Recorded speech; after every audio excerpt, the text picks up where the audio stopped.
Agaseke k'amakuru mu karere ngapfunduriye muri Uganda. Urukiko rw'ikirenga rwamaze kwemera burundu ku kirego cya Kyagulanyi Robert wasabaga ko rutesha agaciro itorwa rya Perezida Museveni ku mwanya w'umukuru w'igihugu kivanwe mu rukiko. Uru rukiko rwakunze kumara impaka rubanda ruvuga ko nta cyihishe nyuma yo kuba uyu Kyagulanyi wari kandida ya perezida avanaho ikirego.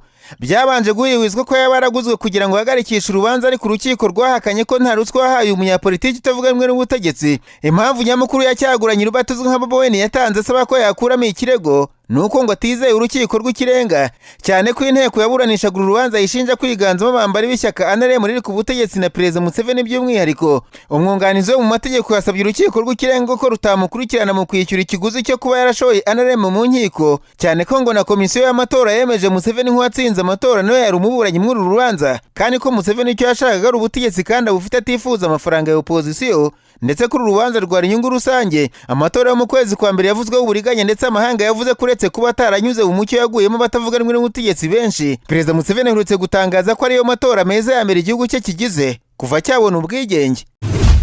Ninyabije muri Tanzania abanyamakuru bicaye imbere ya mudasobwa barandika. Banitswe umuryango w'abayisilamu muri Tanzania cyangwa bakwata mu mpine z'igiswahili wasabye abayisilamu bose mu gihugu gutuza bakabanza bakamenya amakuru arebana no kuzajya mu mutambagiro mutagatifu Imaka muri Arabia Saudite. Ikinyamakuru The Citizen cyanditse ko leta ya Arabia Saudite yatangaje ko nta musilamu uzajya muri uyu mutambagiro mutagatifu atarikingije icyorezo cya COVID-19.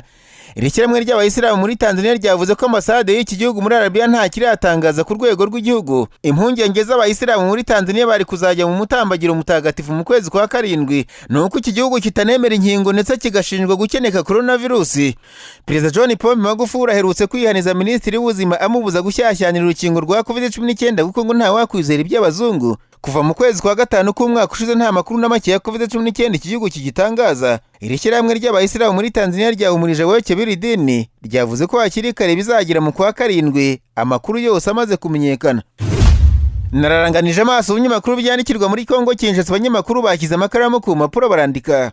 Banditswe Societe Civile muri teritwari ya Fizi mu ntara ya Kivu y'Amajyepfo yahamagariye igisirikare cya leta kuba maso nyuma y'aho Colonel Charles Sematama ciki igisirikare kerekeza mu nyeshyamba. Ikinyamakuru L'actualité cyanditswe imiryango itari ya leta yavuze ko impungenge zaho zishingiye ku kuba uyu Colonel Sematama ashobora kwihuza na Colonel Michel Rukundo bahimba makanika niwe watorotse ingabo za leta akajya mu ishyamba. Perezida wa Societe Civile muri teritwari ya Fizi yavuze ko abakoloneli babiri badahagurukiwe ngo barwanye n'ubwangu nta wazabakira, cyane cyane ko makanika atari yoroheye abanyakivu y'Amajyepfo, none ngo yongereho na Sematama. Colonel Charles Sematama yagiye mu nyeshyamba ziri muri Fizi yari asanzwe kuri ingabo za leta muri Masisi muri Kivu y'Amajyaruguru.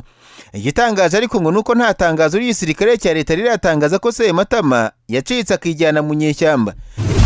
Agaseke k'amakuru mu karere ngapfundikiriye muri Kenya abanyamakuru bakojeje ba muri no barandika. Banitswe Minisitiri w'Ubutegetsi bw'igihugu Bwana Fred Matiang'i yavuze ko abategetsi muri leta bijanditse mu mvuru zabaye mu matora y'abadepite bagomba guhita bamburwa imbunda basanganwe. Minisitiri Matiang'i ufatwa nk'akaboko k'iburyo ka Perezida Kenyatta cyane ko muri guverinoma yahawe igitinyiro kurusha abandi, yavuze ko nta mutegetsi uzajyanwa mu nkiko ahubwo bazakurikiza itegeko nshinga bagafatwa nk'abadashoboye akazi bakirukanwa. Ikinyamakuru Daily Nation cyanditswe n'ubwo Matiang'i atavuze amazina, hari abasenateri n'abasanzwe mu nteko ishinga amategeko bagaragaye mu kavuyo mu ntara zinyuranye za Kenya. Ikinyamakuru The Standard cyo cyanditse ko nka Rashid Echesa wahoze ari minisitiri wa siporo yagaragaye asagarira umukozi wa komisiyo y'amatora ngo yari yahawe igihe cyo kwishyira polisi none cyarangiye atabikoze, ubu ngo agiye guhigwa bukore nk'undi mugome wese.